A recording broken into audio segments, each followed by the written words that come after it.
Bienvenidas y bienvenidos a este importante diálogo a 200 años de la promulgación del decreto del 9 de febrero de 1825. Saludamos a toda la audiencia que nos está observando en este momento a través de las pantallas de televisión y también a través de la pantalla de sus celulares. Este diálogo es posible gracias a la iniciativa y a la organización del Consejo Nacional del Bicentenario, también gracias al Ministerio de Culturas, Descolonización y Despatriarcalización y a la Delegación Presidencial para el Bicentenario. Pero también agradecemos a la Casa de la Libertad que nos ha otorgado este espacio para poder llevar adelante este importante diálogo. Es necesario igual hablar sobre la Ley del Bicentenario, esta que tiene por objeto declarar los años 2020 a 2025 como el quinquenio de preparativos del Bicentenario de la Fundación de Bolivia en todo el territorio del Estado plurinacional del país y establece mecanismos de coordinación interinstitucional, intergubernamental para la celebración del Bicentenario en conmemoración el 6 de agosto de 1825. Y bueno, cada momento de nuestra historia tiene que tener ese valor para conmemorar cada hecho histórico que han vivido los bolivianos y bolivianas en este año del Bicentenario y toda la historia que viene hacia atrás, 200 años hacia atrás, ¿no? Esta memoria que se tiene que quedar en todos los y las bolivianas. Por ello, hoy vamos a hacer un diálogo de un hecho histórico bastante importante llevado adelante el 9 de febrero de 1825, que es cuando se promulga este decreto por parte del mariscal Antonio José de Sucre con el propósito de convocar a reunión a los representantes de las provincias del Alto Perú para resolver el destino de dichas provincias. Y para ello tenemos invitados especiales que hemos convocado para este diálogo. Permítame saludarles. Uno de ellos es el historiador Norberto Benjamín Torres, quien tiene, vamos a mencionar algunas de sus publicaciones más importantes. Una de ellas, Juana Azurduy de Padilla, La historia detrás de la leyenda. También Vicente Camargo, El héroe de Cinti. Igualmente, A vencer o morir con gloria, biografía del coronel Ignacio Warnes. El día de hoy también tenemos la presencia de la historiadora Alina Amurrio Martínez, que entre sus principales y destacadas publicaciones está Silvia, toda una vida de lucha, la histórica presidenta de la Asamblea Constituyente de Bolivia. También tiene la publicación Herencias Indómitas, letras e imágenes del nuevo tiempo. Igualmente, los estudiantes de Charcas exigimos inmediata apertura de la Universidad San Francisco Javier de Chuquisaca durante la dictadura de Hugo Banzer Suárez.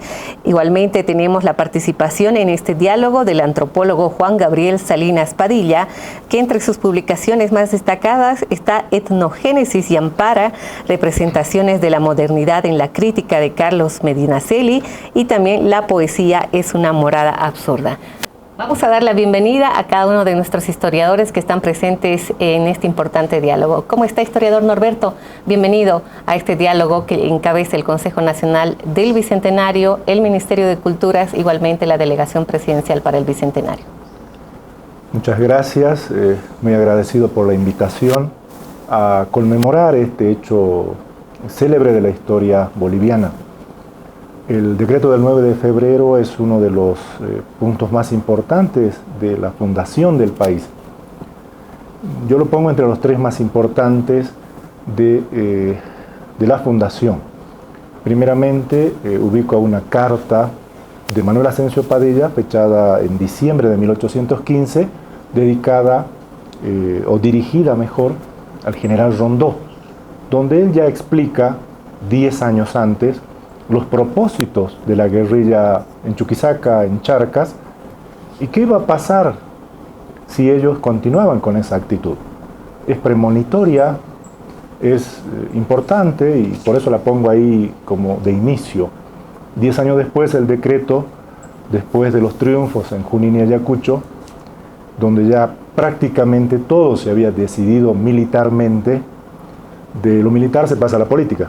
Entonces, este decreto es político, y ahí nos muestra claramente la intención de Antonio José de Sucre de dejar decidir. Su aspecto militar lo deja atrás, y acá comenzamos a ver otra faceta y la importancia que tiene, eso la conocemos todo y ratificamos, es convocar a una asamblea deliberante para que ahí en ese espacio importante de discusión, de debate, se pueda decidir sobre la suerte, el futuro de estos territorios, que entonces serán conocidos como las provincias del Alto Perú. Muchísimas gracias. Igual le damos la bienvenida a este diálogo a la historiadora Alina Murrio Martínez. ¿Cómo están? Muy bueno, gracias por la invitación. Y pues referente al 9 de febrero de 1825, igual del mismo modo que el maestro Benjamín, considero que es uno de los hitos más importantes fundacionales de la República.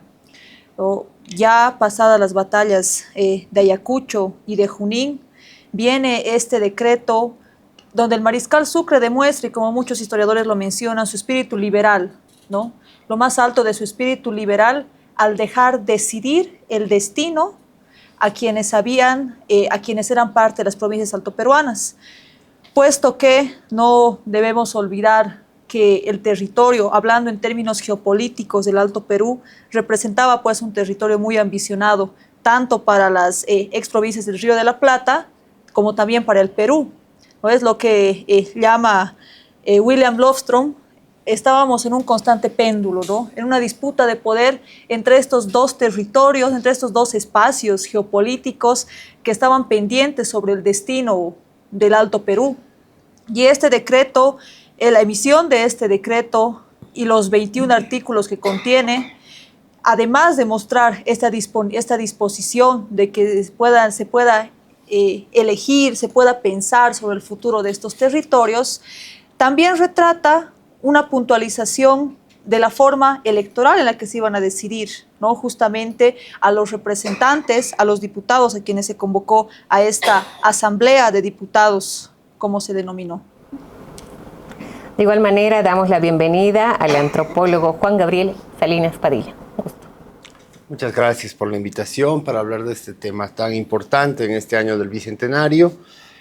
Sí, como decían los historiadores que me han precedido, colegas de trabajo con los que venimos desarrollando el libro de historia para el Bicentenario de Bolivia, el decreto del 9 de febrero de 1825 es muy importante. Sin embargo, algunas precisiones acerca de lo que representa este decreto en la historia de Bolivia y en el desarrollo de los procesos de independencia latinoamericanos, creemos que deben ser abordados también de manera crítica, ¿no? Y entonces nutrirnos también de las visiones que nos aportan, por ejemplo, José Luis Roca, ¿no? Con Lima y con Buenos Aires. Entonces, bueno, prestos a este diálogo, estamos abiertos a todas las temáticas que se quieran abordar sobre este hecho histórico. Muchísimas gracias. Hoy, 9 de febrero de 2025, estamos a 200 años de la promulgación de este importante decreto. Estamos en la Casa de la Libertad, en el auditorio, también con un público presente que está atento a lo que va a significar este importante diálogo. Bueno, vamos a arrancar porque es importante que la historia permanezca en las generaciones, ¿no? Y el contenido específico de este decreto es uno de los puntos que queremos conocer el día de hoy. Con usted, historiador Norberto. El decreto del 9 de febrero, decía, es una suerte de piedra angular, ya que a tiempo de convocar a la asamblea, también nos dice cómo se va a elegir.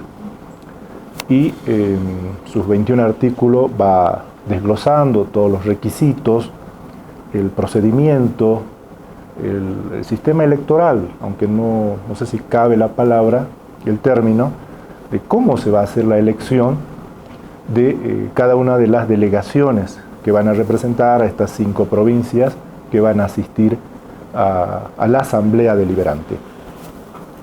Se toma en cuenta un criterio eclesiástico, es decir, desde la parroquia, como eso ya estaba establecido, entonces lo que hizo Antonio José de Sucre es utilizarlo. Y a partir de ahí se van eligiendo como electores primeramente. Este sistema en algunos países todavía permanece, ¿no? Es decir, no se elige directamente, sino electores que a su vez van a elegir a los diputados.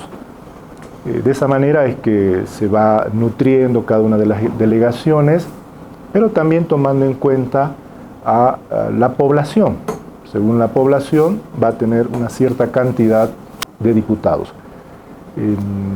Doy el ejemplo que afirma lo que acabo de decir. En la Diputación de La Paz, en la delegación, venía como diputado José Manuel Velarde, pero él había nacido en Arequipa, entonces era de ese lugar. Eclesiásticamente hay una relación entre Arequipa y La Paz, por eso es que viene representando a La Paz este arequipeño. Eso demuestra que se cumplía en los hechos una de las características de las formas de elección. Sin embargo, hay algunos puntos que llaman la atención, sobre todo el tema de la residencia. El decreto establecía de que había que tener cierto tiempo de residencia en las provincias, pero algunos no lo habían cumplido. El caso, por ejemplo, de José Mariano Serrano, porque él había entrado junto con el mariscal Sucre a la ciudad, el 25 de abril de 1825. Y se había ido unos 10, 13 años antes de acá. Él nació acá en la ciudad de Sucre, en Chuquisaca, pero estaba fuera, había cumplido labores en el Río de la Plata, en Buenos Aires, en Tucumán, en Salta, y viene como secretario de Arenales, entonces no cumplía ese requisito que establecía. Eso, si vamos cotejando todos los artículos para ver qué tanto se cumplía de este procedimiento, vemos ahí dos puntos, uno que sí y otro que no.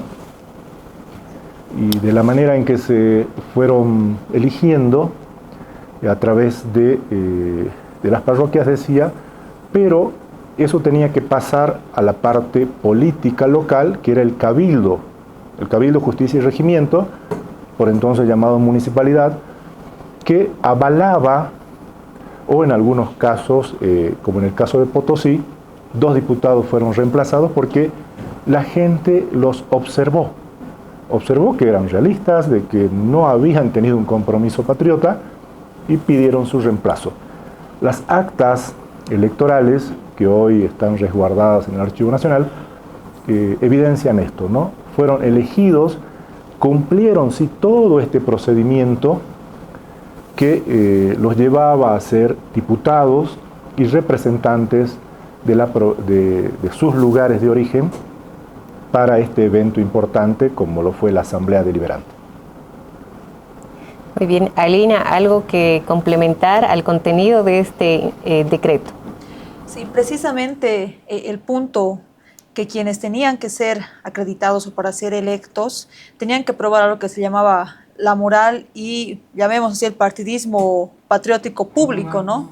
Un reconocimiento público.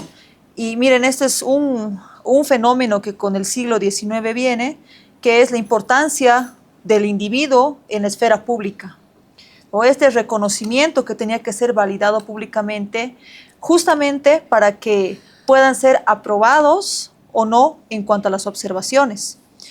Ahora bien, en términos generales, bien se decía que el 9 de febrero constituye un hito importante, una piedra angular, como mencionaba Benjamín, pero que al mismo tiempo constituye el primer documento político formal, jurídico formal, de territorio altoperuano, siendo que, se va a convertir en el primer documento, estamos hablando de este periodo del culmen independentista de Bolivia, más importante. Pero hay algo que destacar, como decía del mismo modo Gabriel, hay que ver una mirada autocrítica, ¿no? Por ejemplo, a partir ya de la promulgación del decreto, hay que denotar que se tenían requisitos, así también como los diputados que iban a representar a cada provincia. Uno de los requisitos era la residencia, de 4 años en las provincias. Otro requisito era el tener un ingreso anual de 800 pesos, ¿no? Lo cual ya denotaba ciertos puntos que dejaban relegados a gran parte de la población.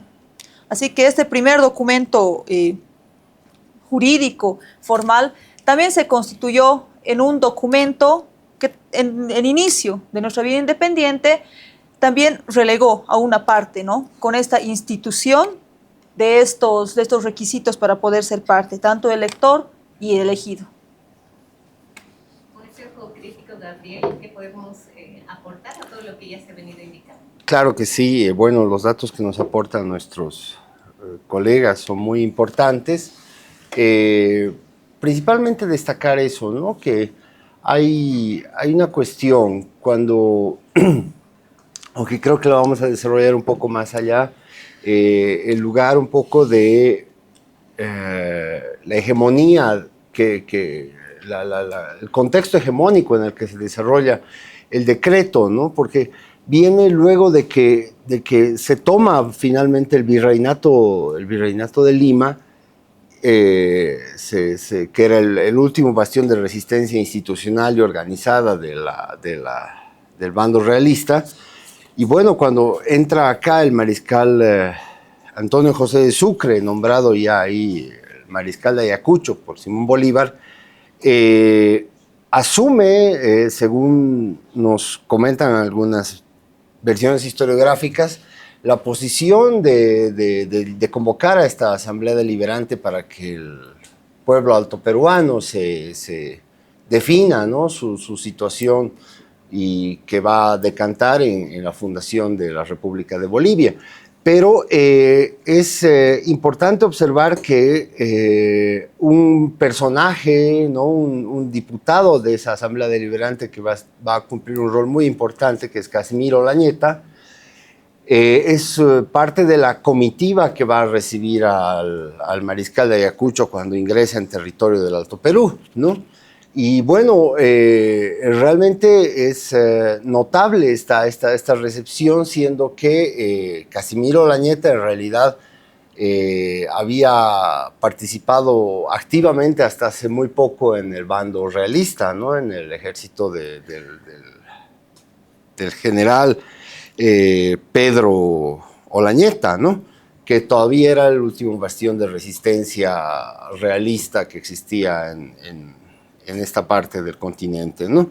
Entonces, eso en gran medida puede haber influido también en la forma en la que Alina describía esta forma de escoger a los representantes a la Asamblea Deliberante, que va a marcar la política de exclusión con la que el Estado boliviano, como República de Bolivia en ese entonces, se va a establecer, ¿no? Haciendo que los ciudadanos, ¿no? y los derechos políticos que son conferidos a la ciudadanía sean atribuidos de una manera excluyente en relación a las masas, especialmente a las masas indígenas, ¿no? y mestizas dentro de los habitantes del Alto Perú. Tomando esa palabra, Gabriel, de exclusión, vamos con la siguiente pregunta. Aquí a Benjamín, ¿cuál ha sido la participación entonces de los indígenas, de las mujeres, de los sectores populares en la promulgación de este decreto del 9 de febrero? Bueno, la promulgación como hecho político obviamente que se dio entre pocas personas, como se las conoce, ¿no? Casimiro Olañeta y Mariano Calvimonte fueron al encuentro del mariscal y lo encontraron justo para su cumpleaños, el 3 de febrero, pero lo encontraron en Puno, al otro lado, no era Alto Perú. Y de ese hecho lo encuentran el 3, y él el 3 por la noche seguramente informa a Bolívar, mariscal Sucre a Bolívar, con quién se había entrevistado.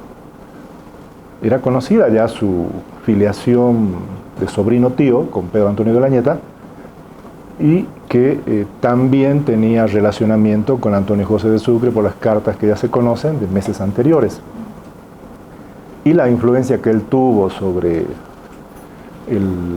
la redacción ya no es motivo de debate siquiera, es conocida, pero también se conoce que el decreto del 9 de febrero fue cotejado con la Constitución de Cádiz en los derechos. Obviamente, si hablamos de 1825, la participación de las grandes mayorías no había sido tal, no había esa participación, no era el momento histórico para ellos. el haber estado ahí. Y obviamente esto se decidió, como muchas de las decisiones políticas, entre un grupo reducido de militares primeramente, que estaban en torno al mariscal Sucre, y luego de políticos que tenían como profesión abogados, sacerdotes, algunos militares también estuvieron ahí, y entre ellos hay algunas novedades, por supuesto, pero esas eran las profesiones dominantes que hacían de la muy poca población que accedió al decreto, lo conoció y podía cumplir los requisitos para participar. Entonces, esas eran las reglas del juego. El decreto se convirtió en eso, y los que accedieron a él fueron realmente pocos, ni siquiera 50, ¿no? Entonces, hay obviamente una clara figura de exclusión de una gran mayoría que no pudo participar de manera activa, política, del hecho como tal, ¿no? Alina, ¿cuál era el estado entonces de estos sectores que hemos mencionado en ese momento? Bueno, los sectores indígenas, mestizos, que estaban ahí, los artesanos también, ¿no? Las mujeres, considero que han tenido una activa participación en todo el proceso independentista. O bien lo retrata acá el maestro en sus libros igual, la participación indígena y mestiza ha sido muy importante en las guerrillas, que ha sido el modo de lucha que hemos tenido los altoperuanos, ¿no? La estrategia, bueno, que han sido guerras civiles, porque miren que en ambos bandos estaban tanto españoles, estaban mestizos, estaban criollos, así que ha sido una guerra civil. Y que quitarnos la idea, esa idea dicotómica de ver la historia en blanco y negro, ¿no? Que el ejército realista estaba compuesto solo de españoles y el ejército independentista solo de mestizos, de indígenas, de criollos. No había una variedad de todo, la dinámica social, colonial, desde las reformas borbónicas. Miren que los borbones han querido controlar esto, ¿no? Han querido establecer la división de gentes de colores, blancos, negros, pero la mezcla había sido tanta hasta finales del siglo XVIII que ya era casi imposible clasificar a las personas. Entonces la dinámica social ha sido muy amplia, ha sido realmente una dinámica que ha influido bastante también en el proceso independentista. Estos grupos, y lo menciona el Tambor Vargas en su diario que tiene, ¿no? De la guerrilla, la participación de las mujeres indígenas, quienes iban a ver el territorio donde el ejército iba a avanzar, quienes eran las que se encargaban de la alimentación diaria de los soldados patriotas. Y si nos preguntamos, ¿qué hubiera hecho el ejército patriota sin alimentación? ¿Será que se hubiera podido triunfar en alguna batalla sin ese equipo de logística que han conformado las mujeres? ¿No son cuestionantes que aún quedan pendientes en la historiografía boliviana, latinoamericana, quizá por la poca cantidad de fuentes? Porque miren que las fuentes de ese periodo son sobre todo de hombres de letras, ¿no? Que valen muchísimo para el estudio del siglo XIX y el periodo republicano. Pero estos relatos, este diario del Tambor Vargas deja ver la participación activa de estos grupos que han sido relegados de la construcción nacional, que bien no se puede juzgar, sería un anacronismo histórico, ¿no? Porque todo se deviene de su tiempo. Sin embargo, ver con una mirada crítica ello, ¿no? Esta participación activa, y lo menciono, lo vuelvo a reiterar, las actividades que han desempeñado, cómo han conformado el grueso de los grupos guerrilleros en distintas regiones, en Sintis, en Chuquisaca Centro, también en otras latitudes de nuestro territorio. Considero que es fundamental su participación, pero que por las reglas del juego han quedado relegados de esta construcción nacional. Miren que dentro del siglo XIX esta participación y esos procesos de lucha, resistencia, negociaciones, consensos con las grandes masas populares, valga el término, van a ser constantes, ¿no? A lo largo de todo este siglo y también del siglo XX. Más apuntes que se puedan registrar de ese momento, de esta participación de estos sectores populares que en un inicio decían han sido excluidos, ¿no? Sí, bueno, creo que Alina desarrolló bastante bien este punto. Recordar también que, bueno, las masas indígenas también han luchado para el bando realista, ¿no? Eso es algo que también hay que recordar y que justamente lo refleja bien una historiografía crítica más contemporánea, ¿no? Es mucho más complejo de lo que parece todo este proceso, y cuando hablamos de la cuestión de la exclusión, en realidad hace rato nos referíamos a la forma en la que se va a constituir, se van a repartir los derechos políticos, digamos, se van a prestar estos derechos políticos a ciertas clases sociales que especialmente estaban identificadas con su ascendencia occidental, ¿no? Los que se llamaban criollos de una manera vulgar, van a ser en realidad la clase que va a heredar todo el poder del movimiento independentista, y esto es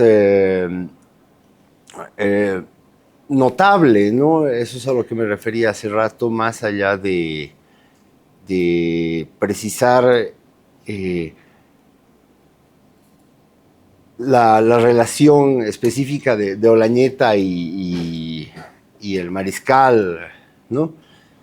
Y Simón Bolívar también, ¿no? Creo que lo importante ahí de destacar es que hay toda esta presencia que señala Alina, y que ha sido en realidad bastante obviada en la historiografía, y que gracias a la revisión documental contemporánea en realidad se ha podido precisar con mayor claridad y ver esta otra cara, digamos, del proceso de independencia, y lo que nos permite asumir una visión más crítica de lo que han sido estos fenómenos, como el decreto del 9 de febrero. Muy bien, muchas gracias. Continuamos con las consultas para seguir generando más diálogo entre nuestros invitados especiales. Y bueno, ¿qué pensaba en ese momento Sucre y Bolívar respecto a la creación de un Estado conformado por provincias del Alto Perú? Benjamín.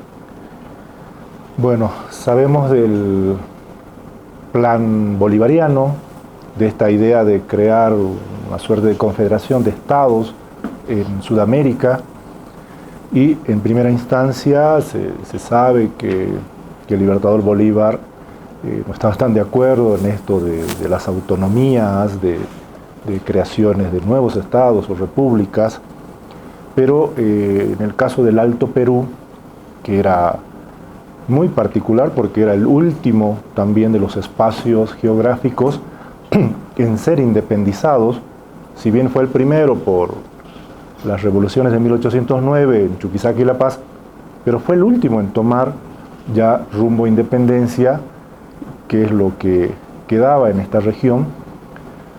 Bolívar reconocía que había cierta relación con el gobierno del Río de la Plata, pero que el decreto también, esta es una de las cartas que está entre Bolívar y Sucre, que el decreto suponía una cierta soberanía que se estaba ejerciendo desde acá en relación al gobierno de Buenos Aires. Y de ahí se explica también, o se toma como una muestra del interés que va a surgir inmediatamente, la presencia de Arenales como representante del gobierno del Río de la Plata. Todavía no hay Argentina como nombre, pero él viene en esa representación. Luego llegan Díaz Vélez con Carlos de Alvear, también representantes del gobierno de Argentina, que se van a reunir en Potosí y acá con Bolívar. Y están tratando estos temas de antes y después del 6 de agosto, sobre qué va a pasar con las tierras. Cuando lo mandan a José Mariano Serrano como ministro plenipotenciario a Buenos Aires, en Buenos Aires no lo reciben, directamente no lo reciben. No estaban de acuerdo, pero después se va a lograr, porque eso ya es algo que se caía ya por su propio peso, el reconocimiento a la independencia y a la toma de decisión, a la autodeterminación, como se la conoce, que es de carácter política, y primero Perú, Argentina, mucho tiempo después España, tendrán que aceptar lo que en esta región se ha decidido. Bolívar en un inicio no era de la idea, pero también se habla mucho esto, ¿no? De que por qué ponerle el nombre de él al nuevo Estado. ¿Qué significaba que a partir del 11 de agosto se llame República Bolívar? Porque el acta no dice cómo se va a llamar. Dice cómo va a ser, libre, soberano, independiente, pero no dice el nombre. Por eso se le pone Bolívar. Y a partir del 3 de octubre en adelante ya comienza la palabra Bolivia a ser escrita en los documentos oficiales, ¿no? Y Mariscal Sucre, él es consciente de que recibe órdenes y que también se le reclama a él por el decreto como tal de convocatoria, y que él lo que quería era que decidan, como dicen sus memorias, en ese informe que se va a leer el 10 de julio, que decidan y él irse a su casa. Era un militar bastante joven, pero con muchísima experiencia ya en armas. Y él hablaba como si fuera ya un veterano, alguien que se iba a jubilar, pero apenas tenía 30 años, Antonio José de Sucre.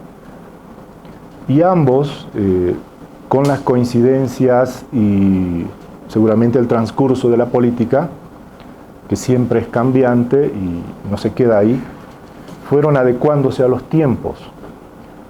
Así como el mariscal fue recibido con todo lo más importante que se podía, llegaron a atentar contra él, a querer matarlo, quienes no estaban de acuerdo. Entonces se fueron viendo muchos intereses rápidamente en un par de años. Bolívar, por una parte, resistiéndose a esta nueva autonomía que surgía en Charcas y que ya con su llegada, los recibimientos que uno se imagina debieron ser apoteósicos seguramente, y todo lo que él iba recibiendo entre halagos, todas las manifestaciones de cariño hacia él, hacia Sucre, y ver que la gente quería todo esto, y verlos a ellos más como protectores que como gobernantes, porque siempre se buscaba la protección de alguien después de la guerra, y por eso se lo nombra protector, no presidente. Y lo que hizo el mariscal Sucre es recibir ese legado y comenzar a caminar los primeros años republicanos. ¿Qué puntos coincidentes habían entre Sucre y Bolívar en ese momento para conformar un nuevo Estado? Alina. En realidad, como se menciona, han habido un intercambio de cartas en el mes de enero que el mariscal Sucre envía a Bolívar, ¿no? Contándole sobre todo lo que había sucedido respecto a la última batalla en diciembre de 1824. Y en estas cartas, además de cuestionar esta soberanía que significaba ante el Río de la Plata, también se menciona que hay muchas personas, Sucre menciona que hay muchas personas que le dijeron que los territorios altoperuanos tienen una tradición histórica con el Perú, ¿no? Es por ello que, si han escuchado en algún momento, los peruanos nos suelen llamar el hermano menor, ¿no? Que hemos sido parte de ellos. Esta lógica venía desde este periodo de consolidación territorial, de consolidación estatal, de la construcción del Estado-Nación. En una de esas cartas, esta carta que es del 18 de enero, le menciona Sucre a Bolívar y le dice: yo siento que los altoperuanos no se sienten parte del Perú.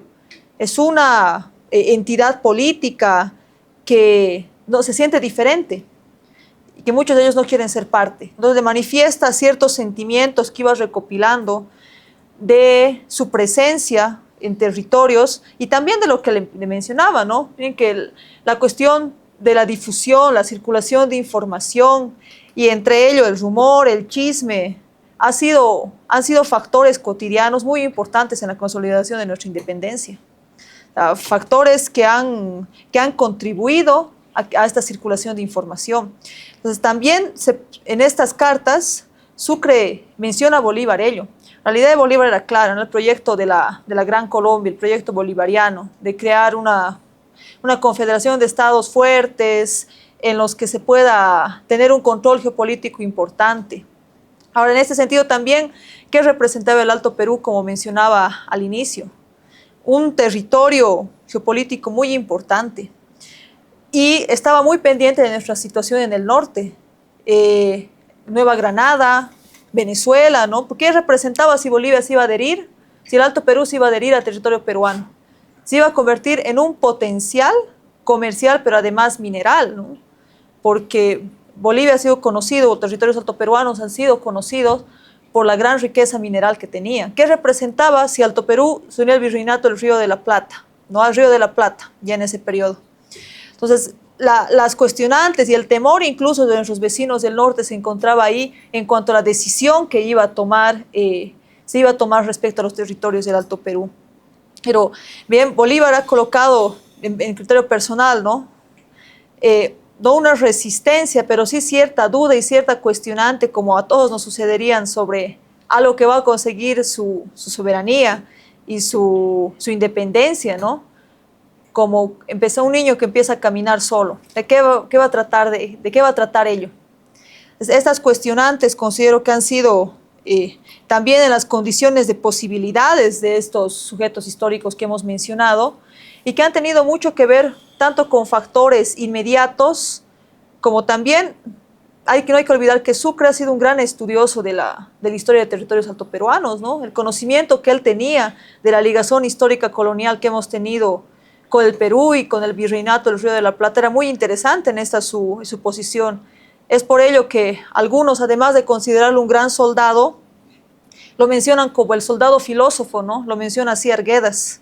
Era una persona, él menciona, muy reflexiva, que analizaba constantemente y realizaba consejos o reuniones con sus más cercanos respecto a las decisiones que se iba a tomar. Un gran estadista, por cierto, el mariscal Sucre, que eso le ha permitido, le han dado herramientas para poder analizar la situación en ese momento. Muchas gracias. Gabriel, ¿qué es lo que le queda hoy a Bolivia de esta idea de Estado que tenía el mariscal Sucre y Bolívar? Bueno, quisiera acotar, ¿no?, que hay una cuestión muy importante, lo que decía el maestro Benjamín. Para las provincias unidas del Río de la Plata, las cuales habían financiado, ¿no?, 4 incursiones, ¿no?, de los ejércitos auxiliares que habían dirigido, ¿no?, sus próceres hacia la región del Alto Perú, existía una idea más o menos asentada de que era un derecho de las provincias del sur asumir el control del espacio de lo que fue la Real Audiencia de Charcas, ¿no? Por otro lado se encuentra el sentido de Bolívar, ¿no?, el otro gran libertador del norte que quería hacer la confederación, ¿no?, de la Gran Colombia, ¿no? Y claro, el hecho de que Bolivia no se una a Perú dejaba de alguna manera en un plano de indecisión si es que tal vez iba a ser un espacio territorial de avanzada para el proyecto de San Martín y de las Provincias Unidas del Río de la Plata. Lo mismo pasaba por la cabeza de San Martín en el sur, que decía, bueno, si los bolivarianos vienen hasta acá, hasta el sur con el dominio del Alto Perú, tenemos una situación que podría prever un conflicto, ¿no? Entonces, de alguna forma, eso es lo que nos plantea el ni con Lima ni con Buenos Aires, ¿no? También ha sido una estrategia geopolítica de colocar un Estado que esté, de alguna manera, separando esos dos proyectos políticos continentales de los libertadores más importantes, ¿no?, San Martín y Bolívar. Y eso, por ejemplo, lo menciona de una manera mucho más lúcida de la que yo estoy presentando María Luisa Sux, pero es una forma de leer la situación muy coherente que nos permite ver que además esto del nombre de Bolivia, ¿no?, de tomar el nombre del Libertador del Norte, es también para, como una estrategia de la clase criolla dirigente del nuevo Estado, para garantizar la protección del Estado frente a lo que podría ser una avanzada del sur desde las huestes de San Martín. Entonces, un poco a diferencia de lo que dice Alina, no sé si es que la importancia económica del territorio del Alto Perú en ese momento era un tema que valoraban mucho nuestros vecinos, sino más bien creo que lo importante era la estrategia geopolítica, porque en realidad la minería estaba arruinada en ese contexto histórico en particular, ¿no? O sea, las minas habían sufrido un desgaste importantísimo en el proceso de independencia, y aún antes ha habido un muy leve auge minero a principios del siglo XIX, pero antes de eso hubo una larga crisis de varias décadas. Muchas minas entonces requerían capitales para volver a ser reactivadas y todo aquello. Entonces, la situación de Bolivia en ese momento también se puede entender también como una preservación de privilegios que una casta dominante, ¿no?, heredada de los poderes que tenía esta clase social en la colonia, como son los criollos, hayan influido en mantener un Estado, de alguna manera, un statu quo, ¿no? Que no afecte sus intereses. Muy bien, muchísimas gracias, Gabriel. Para toda nuestra audiencia hacemos una breve pausa y volvemos con la segunda parte de este diálogo.